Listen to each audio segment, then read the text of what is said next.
안녕하십니까, 형암입니다. 오늘은 실전사주 두 번째 시간으로 사주첩경 제4권 격국용신 분류관법 중 상관격의 예시로 제시된 자강 이석영 선생의 매형님 사주를 보시겠습니다. 먼저 가슴 시린 자강 선생의 가족사를 선생이 기술한 대로 한번 느껴보시면 통변에 더 도움이 될 것 같아 옮겨보겠습니다. 이는 상관용인격이 되는 화용신이 신운에 병하고 동시에 병금이 중으로 입유하여 고인이 된 나의 매형님 사주이다. 이 사주에 얽힌 옛말 한마디 하여 명리학 연구에 열과 의욕을 북돋아주며 더욱 실감이 나게 하기 위하여 그 당시 사용했던 평안도 사투리를 그대로 적기로 한다. 이 사주 주인공이 정묘년에 우리 집과의 혼담이 있을 때의 일이다. 나의 조부님께서 우리 누님과 이 사주 주인공의 궁합을 보시고 나의 아버님께 하신 말씀이 예, 그 청년이 지금은 돈도 있고 명망도 있고 학교도 중학까지 나왔으니 나무랄 데가 하나도 없으나 단명한 게 흠이야. 거기에 혼사하디 말라. 만약 하면 길래가 30을 못 넘어 과부가 된다. 그러니까 안 하는 것이 좋을 거야 라고 하셨다. 그러나 현실의 좋은 사윗감을 놓치고 싶지 않은 것이 나의 부친님과 어머니의 심정이었고 또 누님도 매우 그곳에 출가하고 싶어 했기 때문에 결정짓기로 하여 마지막으로 조부님의 승낙을 청하였을 때의 일이다. 조부님께서는 명은 할 수 없구나. 너희들이 평소에 내 말을 잘 듣더니 왜 이번에는 그렇게도 안 듣느냐. 제가 팔자에 30전 과부가 될 팔자. 그 청년은 33을 못 넘기는 팔자고 보니 기어코 팔자를 못 이겨 그러는구나. 이것이 곧 천이 정한 배필인가 보다. 이 다음 내가 이를 당하고 나서 나의 사당 앞에서 울부짖으면서 통곡할 것을 생각하니 참 가엾구나. 안 하고 하는 것은 너희들 마음에 있는 것이 아니겠느냐 라고 말씀하셔서 혼인은 성립된 것이다. 그 후 재산과 부부정에는 부러울 것 없이 행복하게 잘 살았는데 자손에 대해서는 애가 나면 죽고 하여 6남매를 낳아서 모조리 실패를 하다가 김효년 9월 14일 생남하고 동년 12월 30일에 별세하고 말았다. 조부님은 이미 2년 전인 정축년에 작고하셨고 누님은 김효년에 상부하여 과연 조부님의 사당 앞에 가서 울부짖으며 통곡하는 누님의 모습이 지금도 나의 눈에 훤하고 귀에 쟁쟁하게 들려오는 것 같다. 그런데 또 한 가지 놀랐던 점은 김선영 선생의 이 사주를 감정한 데 대해서이다. 김효년 7월 어느 날이었다. 나는 나의 친구 주씨와 함께 그 당시 사주의 명인이라고 소문이 굉장히 높이 난 김 선생님을 찾아간 일이 있었다. 가서 보니 안맹한 분위기에 깔보고 내심으로는 눈먼 사람이 보면 얼마나 잘 보겠느냐 싶었다. 첫대뜸 친구가 나 사주 한 장 보아주 하고 말을 건넸다. 이에 김 선생이 사주를 부르시오. 병진, 신축의, 임신, 이민위에다. 이에 김 선생이 자세히 들으시오 하더니 부치는 건각이요 천은 안맹이라 하이 일가에 불구가 수다냐 하고 문장으로 부르는 바람에 감탄했다. 참고로 어찌하여 한 집에 불구가 여럿인가 라는 말입니다. 사실 친구의 부친은 다리를 절었다. 그러나 처는 안맹이 아니었다. 그래서 나의 친구는 말하기를 부친은 사실 건각이요 하나 처는 그렇지 않수다. 이에 김 선생이 신사년 가 보시오 라고 말했고 그 후 과연 신사년에 안맹이 되고 말았다. 그 친구가 보고 난 다음에 나의 매형사주를 불러주었더니 대뜸 하는 말이 이건 뭐 죽은 사주를 다 보려고 하우. 이에 죽기는 왜 죽어요 살아있는 분인데요 라고 자강 선생이 말하자 허참 딱가시군. 지금 살아있는 것은 나도 알고 있어. 허나 이제 몇 날 안 가서 죽는데 금년을 못 넘길 거니 하다못해 섣달 금음날 죽어도 죽을 것이니 12월 금음날 못 넘겨 사는 걸 가지고 사주는 무슨 사주를 본단 말이요 하고 보아주지를 않았다. 그리고 마지막으로 내 사주를 불러주었더니 이 다음 남방에 가서 사주 보아 먹을 사주요. 사주 보면 이름 높이 날 거요 라고 말하여 주었다.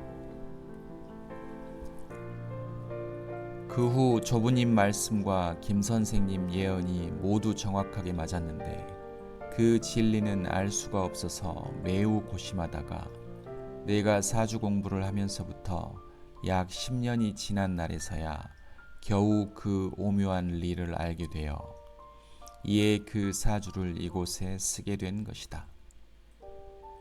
나는 10년이 걸려 겨우 자해로서 알게 되었으나 내가 이 진리를 내 딴에는 소상하게 쓰느라고 머리를 써서 격국용심법을 해설하여 놓았으니 명리학도 여러분들은 2, 3년만 잘 공부하면 종으로 횡으로 훤하게 심오한 진리를 파악할 수 있으리라고 나는 확신하여 마지 않는 것이다. 그래도 이것을 과연 우연이라고만 하겠는가? 우연은 필연의 권 내에 있고 필연은 또 우연의 권 내에 있는 것이니 즉 우연인가 하면 필연이요 필연인가 하면 또 우연이요 이것이 모두 성층권으로 이루어져 있음이 분명한가 보다. 나의 조부님은 직업적 역학자가 아니요 한학자로서 역학에 통효하셨던 분이시다. 이상이 자강 선생이 본인의 저서에 기술하신 회고입니다. 후학들을 위하여 아픈 가족사임에도 불구하고 이렇게 실예를 들어주시고 자신이 공부하여 깨친 바를 낱낱이 남겨주신 자강 선생님께 깊은 감사와 경의를 표하는 바입니다. 자강 선생님께서는 열심히 2, 3년만 공부하면 오묘한 이치를 얻을 수 있을 거라 말씀하셨지만 저는 둔하고 또 둔하여 자강 선생의 매형님 사주에 대한 해설에 대해 대략적인 감만 잡는데 무려 4년이 넘는 시간이 걸렸습니다. 우선 위 사연의 중간에 나오는 자강 선생의 친구 주씨의 사주에 부치는 건각, 처는 안맹이라는 부분부터 살펴보겠습니다. 자, 이 사주인데요. 첫 번째로 연간의 병화가 편재이므로 병 또는 병진이 주씨의 아버지 또는 처인 것은 이론의 여지가 없을 것으로 보입니다. 시지 인중 병화도 고린무원이라 연간 병화는 지지에 뿌리를 두지 못하는 중 진토를 깔고 앉아 그 자체로 방전이 심한 상태인데 월주도 신축이라 한기마저 기세등등하고 사주 전체를 금과 수가 지배하여 병화가 매우 애처롭습니다. 더불어 천간은 병신합이 이루어져 병화가 눈구름 속에 갇혀버린 형국입니다. 여기에 덧붙여 신사년이 오면 사주 원국의 병신합이 풀어지게 되는데 신사와 월주 신축이 만나 사유축 금국이 다시 맺어져서 겨우 구름을 벗어난 병화가 다시 강한 금수의 요격을 당해 병화에 해당하는 육친이 눈이 머는 지경에까지 이르지 않았나 하는 생각입니다. 천간의 신금이 유금을 대신하여 사유축 금국은 충분히 이루어진다고 보는 것이지요. 이에 따라 편재인 화가 무력해지므로 해당 육친은 심혈관 질환 내지는 시력에 문제가 있을 것 같고, 두 번째로 년지 진과 월지 축은 급각살인데 이 또한 해당 육친은 다리와 관절 등에 문제가 있을 것이라 보여집니다. 참고로 저는 개인적으로 실제 상담에서 급각살이 적중되는 사례를 많이 접하고 있습니다. 마지막으로 김 선생님의 통변에 대한 제 개인적인 의문은 어떻게 부치는 건각, 천은 안맹이라고 확정적으로 통변했는가입니다. 즉 그 반대로 천은 건각, 부치는 안맹으로 통변할 수도 있었을 텐데 말입니다. 참으로 명인이라 칭송받아 마땅한 실력인 것 같습니다. 여기에 제가 찾은 궁색한 답은 연간 병화를 부친으로 보고 시지 인중 병화를 철어보고 인신충을 적용한 것이 아닌가 생각되는데, 예전에는 조언의 풍습이 있을 때라 일찍 혼인하였으면 연간 병진도 철하고 볼 수 있지 않을까 하여 그런 의문을 가져본 것입니다. 어쨌든 이것은 제 공부로 남겨두고 오늘의 하이라이트, 자강 선생의 매형님 사주로 넘어가 보도록 하겠습니다. 자, 이 사주인데요. 먼저 자강 선생님의 해설을 보면 첫 번째로 4월생으로 본 신강이나 경금 투출, 두 번째로 사신 상관국으로 사주의 정이 경금의 집결, 세 번째로 신강이 신약으로 변하여 상관 용인격, 즉 약한 신주를 보하고 강한 상관을 상진시키는 인수를 작용케 하는 방법입니다. 네 번째로 따라서 오화가 용신이고, 다섯 번째 다행히 원국의 사오합으로 아름답다. 여섯 번째 무오 기미 대운에 부가에 출생하여 호강으로 자랐고 매우 총명하여 유망한 청년으로 칭송이 자자하였다. 경신 대운에 들어서며 오화 용신이 병하여 병중으로 경진년 무인월 경진일에 운명하였다. 이른바 가변위 진상관으로 행상관운의 필멸의 예이다. 자, 자강 선생님의 통변에 대해 제 생각을 첨언드리자면, 첫 번째, 언뜻 신주 기토를 돕는 인수 화기운이 사주에 강한 듯 보이나 천간의 정화는 양 기토와 무토를 생하느라 설기가 심하고, 지지사화는 사신형합으로 묶여 포지션이 애매하여 정화의 근이 불안정합니다. 믿을 것은 시지 오화인데 그마저 오묘파로 간섭을 당하고 이로 인해 지지 네 글자가 모두 산란합니다. 이렇듯 화의 후방 지원을 원활하게 받지 못하는 기토가 묘목, 편관을 깔고 앉았고 사화에서 투출된 시간, 경금의 심하게 기운을 빼앗기고 있습니다.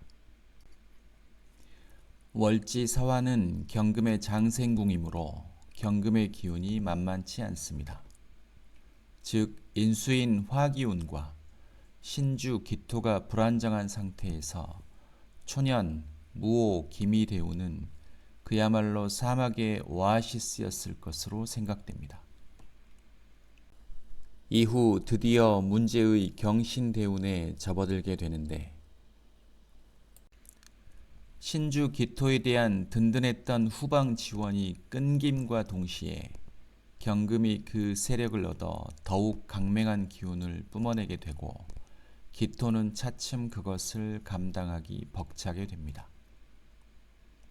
아울러 동시에 금기운의 세력 확대는 용신인 오화도 위축시키는 중 경진년 경진일의 진토는 경금을 생하는 동시에 오화를 완전히 꺼버리게 됩니다.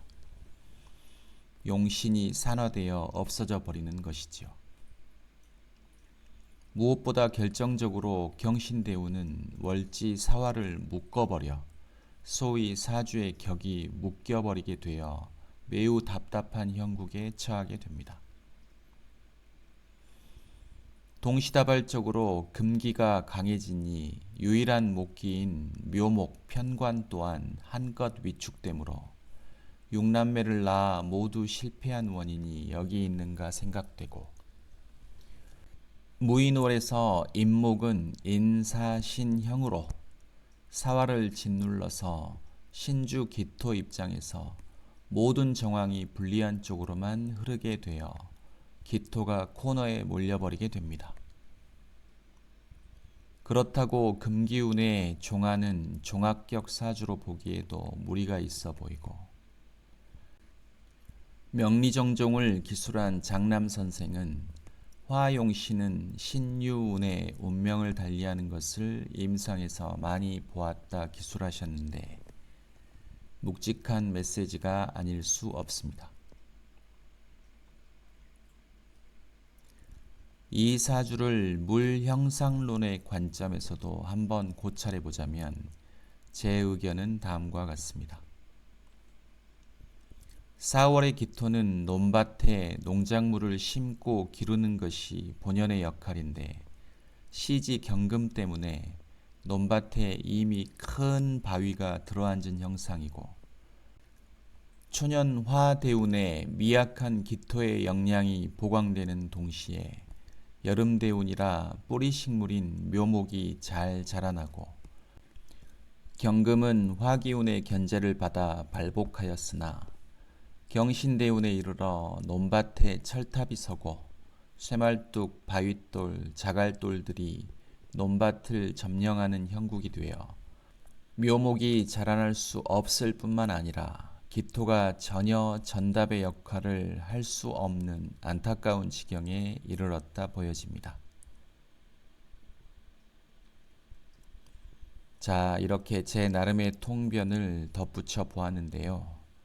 처음 이 사주를 접했을 때 해설을 수십 번 읽고 또 읽어도 도무지 무슨 말인지 알 수 없어 무척 답답했던 기억이 납니다.